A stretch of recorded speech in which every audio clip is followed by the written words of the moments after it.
13.8 billion years ago, in a state of nothingness where there were no people, no planets, and no space, an inexplicable explosion occurred. Thus, the universe was born, and after countless years, various stars, planets, and even Earth and humans came into existence. But something seemed strange. Why did an explosion occur in a space where there was nothing? And in such a vast universe, why did a planet like Earth emerge with advanced life forms like humans? Honestly, unless someone made up the story, it remains one of the greatest mysteries that no one can fully explain. Eventually, some people started to make bold claims about this. In fact, the universe is nothing more than a simulation created by advanced technology. Philosopher Nick Bostrom even conducted a thought experiment to prove this, and the simulation theory of the universe began to gain attention. Moreover, Elon Musk, the CEO of Tesla, SpaceX, and Neuralink, has stated that this theory is quite credible.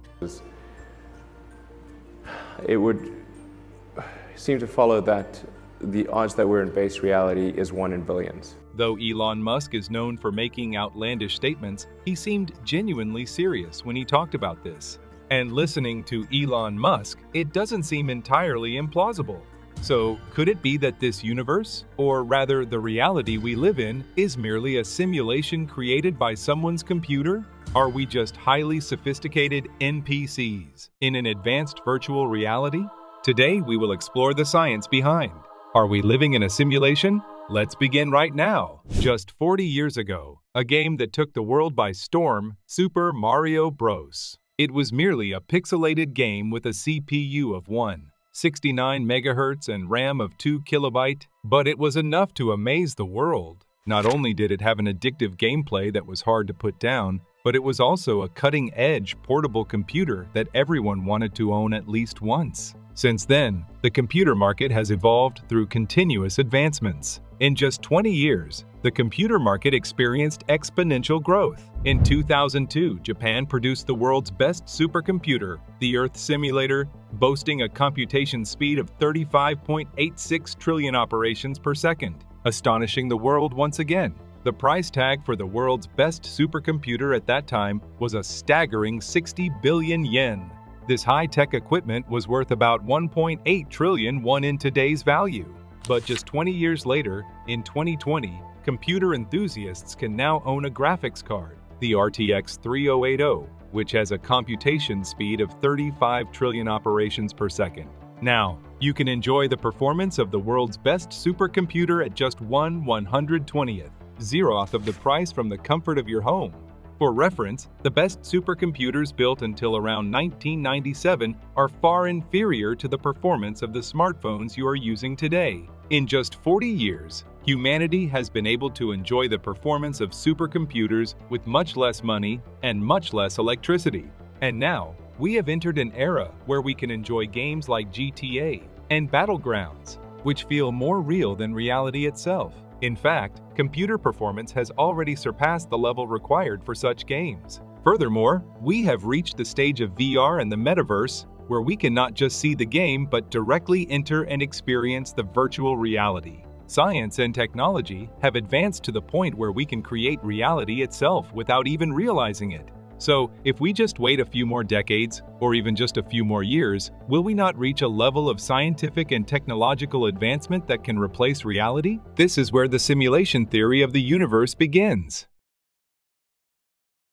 Some scientists argue that the universe might actually be a computer. The idea is that the reality we live in operates like a computer or a game. When playing open-world games like Minecraft, everyone knows that distant objects appear blurry. While this might reflect our experience that distant things are hard to see, it actually happens due to the limited performance of computers. Since our computers have limited computing power to improve computational efficiency, distant objects are not rendered yet.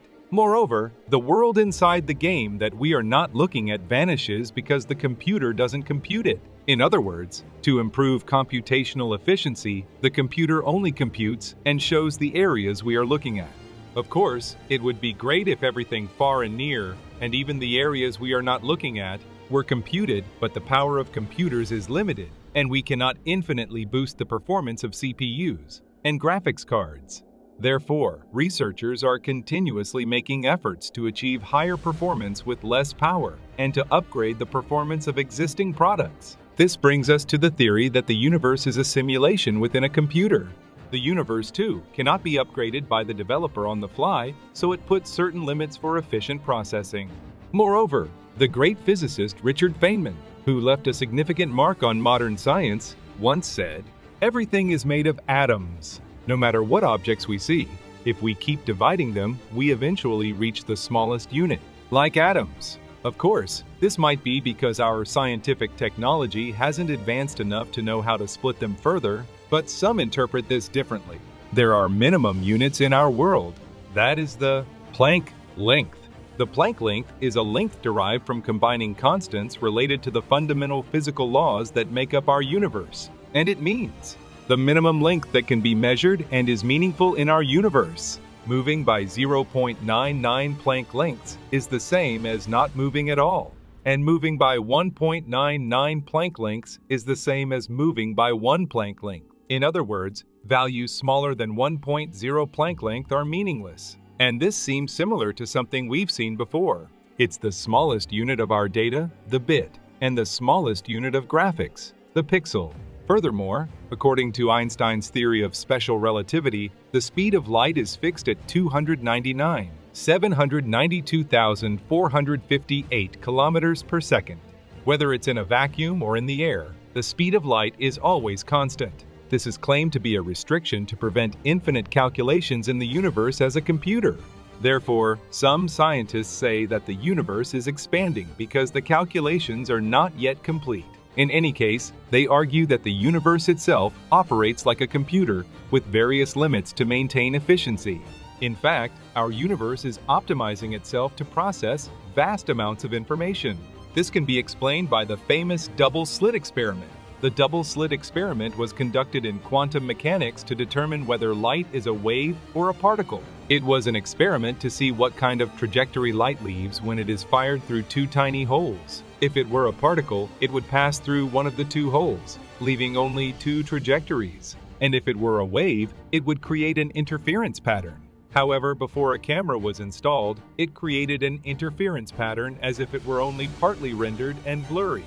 When the camera was installed, it left only two clear trajectories, just like the world we see. In other words, electrons exist as particles when we observe them, but as waves when we do not. It's like a computer game that calculates accurately and shows clearly when we look at it, but only exists as a calculation when we do not look at it. To explain this more dramatically, if no one on Earth looks at the sun disappears. And when someone looks at the sun, it exists because the universe computes it. Our world might be operating efficiently to save computer memory like this. At first glance, it sounds very plausible, but these claims are actually problems that cannot be proven with our thoughts. Even if all the people in the world promise not to look at the sun in the sky, no one can know whether the sun was there at that moment. The moment someone places a camera to observe that moment, the vast computer of the universe would have computed for that moment. Also, the problem does not end here. Scientists have revealed through research that the mass of the universe we live in is 1054 kilograms. Roughly speaking, the Earth is about 50 yottagrams, so it would take 50 followed by 28 more zeros to reach that mass. No matter how much the universe as a computer optimizes, an enormous amount of computation would be required to run such a simulation. For that to happen, the universe would have to be a super-ultra computer with unimaginable performance. And unless we build a computer of that performance and conduct experiments ourselves, we cannot prove this to be true. Then, a philosopher decided to solve this claim in a more realistic way. In 2003, philosopher Nick Bostrom published a provocative paper titled, "Are You Living in a Computer Simulation?" His paper begins with the following thoughts. First, if humanity advances sufficiently, it will eventually be able to simulate the entire universe with a computer. Second, such advanced humanity would have no reason to run just one simulation. They would run numerous universe simulations simultaneously.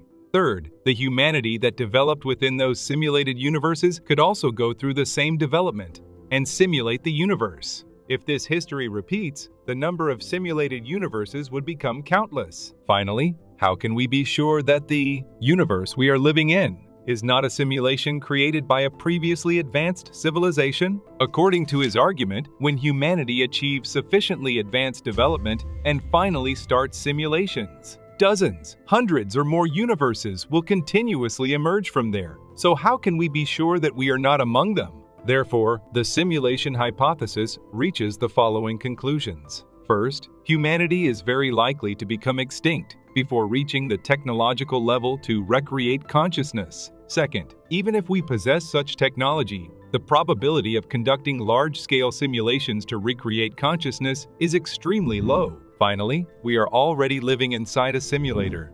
Now, let's look at each one. His first conclusion, humanity is very likely to become extinct before reaching the technological level to recreate consciousness. This contradicts his first premise that, if humanity advances sufficiently, it will eventually be able to simulate the entire universe with a computer. Since the story started with the premise of having such technology, it can be considered unlikely. Continuing to the second conclusion, such advanced humanity would have no reason to run just one simulation. If humanity surpasses the first conclusion and reaches the level of science and technology to create simulations, they would still be interested in the past or history. So there is no reason not to try simulations. Then the remaining is the last third conclusion. We are already living inside a simulator. For these reasons, Nick Bostrom argues that we are inside a simulation. And if we assume there are about 1 billion such universes, the probability of us not living in a simulated world is only 1 in 1 billion.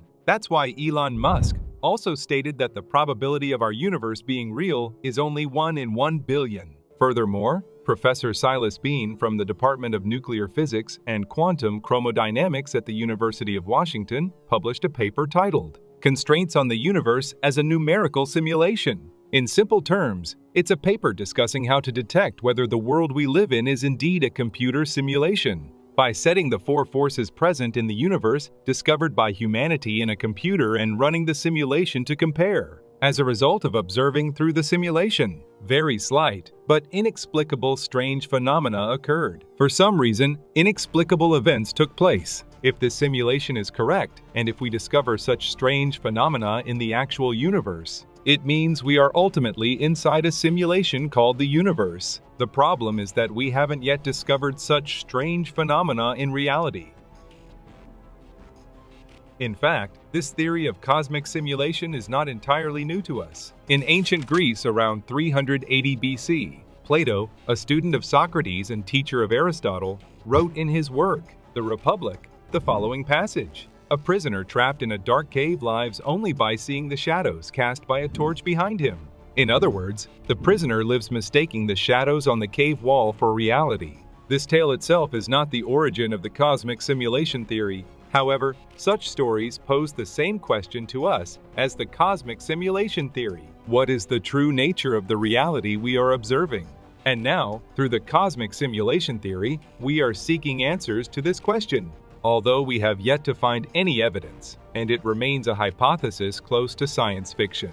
In the movie, The Matrix, the protagonist, Neo, asks the following question. Is this real? Then Morpheus, who awakens him, responds, what is reality? How do you define reality? Reality is simply electrical signals interpreted by your brain. The French philosopher and scientist René Descartes said, I think, therefore I am. Thank you.